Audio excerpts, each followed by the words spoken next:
خليني نبدأ لك من الإباحية.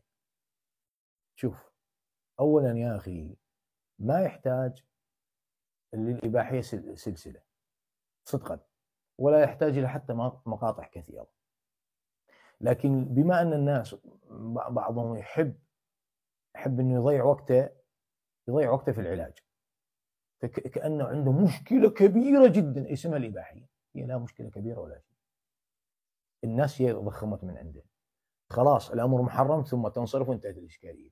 الصحابة رضي الله تعالى عنهم عندما حرم الخمر أريق، خلاص وانتهى كل شيء، انتهى.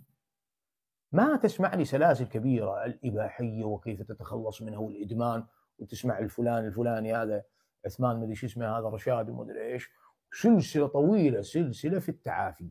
الله أكبر، مالك أنت؟ حرام وانطلق لحاجتك، انتهى كل شيء.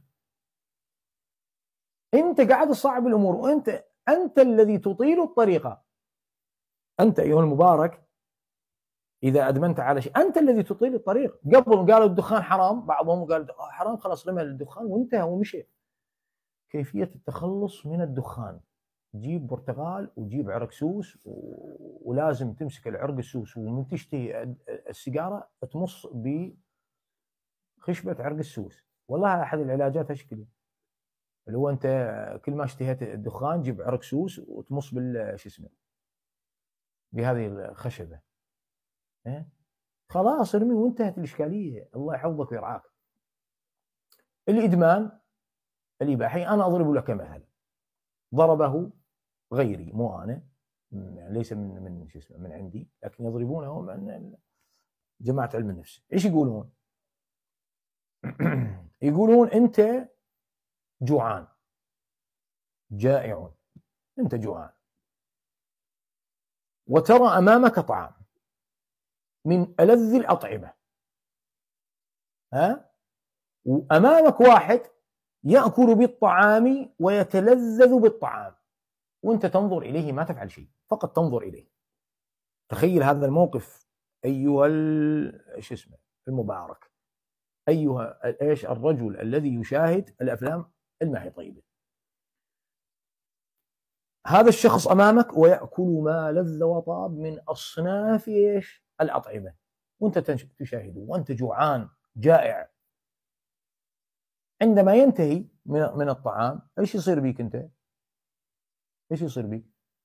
يأتيك نوع شبع مؤقت، لكن بعده تزداد جوعا ايش عظيما.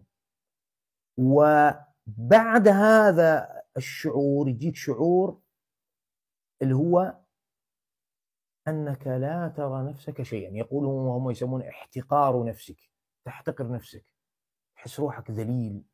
كيف انا انظر هذا ياكل ما لذ وطاب وانا ما افعل شيء، جوعان وما اقدر اكل. هذا حال من يشاهد الافلام. انت تشوف قدامك رجل وامراه، وانت تطالع له. بالله عليك تصور هذا الامر، انت تنظر اليه هكذا، ماذا يكون حالك انت بعد ذلك؟ ايش يكون حالك انت؟ مالك انت؟ الحر النبيل ما يفعل هذا الامر، يعني خلاص. الحر النبيل كما ذكرناه لا يستمني ولا ينظر الى المواد المحرمه الاباحيه. حر نبيل ما يقبل لنفسه، ما يضيع وقته على هذا الشيء، لأن عنده شيء أعظم منه، ينظر إلى معالي الأمور لا إلى سفاسفها، كما قال النبي صلى الله عليه وسلم. هذا ملخص بالإباحية. لا يجيك سلسلة التعافي وأنت مريض. أنت مو مريض، أنت مو مريض، أنت لست مريضا بهذا المفهوم الذي إيش لابد أن يطبطب عليك وأنت لا، المشكلة منك أنت، بمعنى أنك تستطيع أن تعمل شيئا وأنت لا تريد أن تعمل. ما عندك، لا عندك إرادة. لو قلت لك ارفع ايدك اشكل، راح ترفع ايدك. اقول لك امشي، راح تمشي. اذا عندك إرادة. لا تشاهد، انتهى كل شيء، خلاص. يا إخوان الآن الأمور هذه المتاحة تجعل منك رجلا قويا.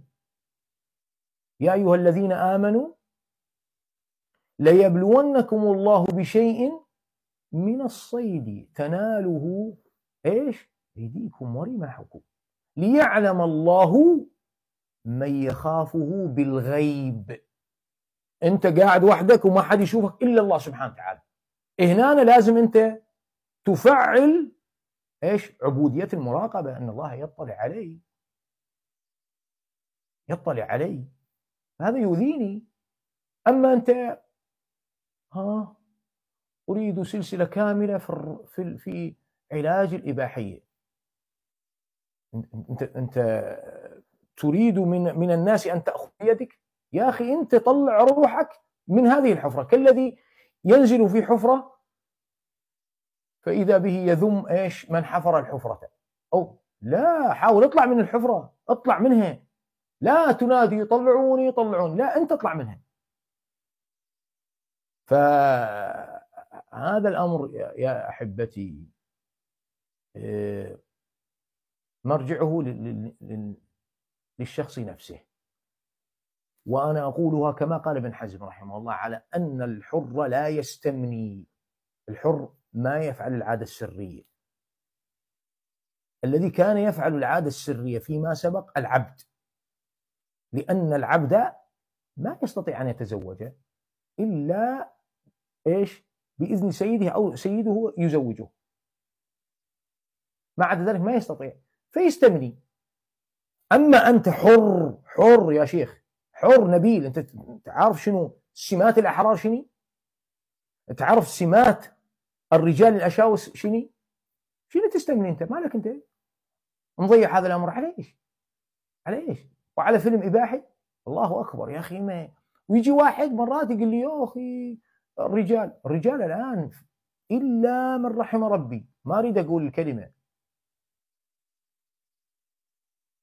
فالكلمة الآن هي المنتشرة أن الرجال يتشبهون، تعرفون بمن؟ ما يصلح. يعني يتشبه لي الحر، يتشبه لي بالعبد، مصيبة كبيرة. كان العبد يتمنى أن يكون إيش؟ حرا، يريد أن يتشبه بالأحرار. ولذلك عندما حديث عمر رضي الله عنه، عندما الجواري تتشبه بالأحرار كان ما يقبل عمر رضي الله عنه. ليه؟ الإنسان يحب أنه يرى نفسه يرفع من نفسه، لا أنا إيش؟ هو مكان ينزل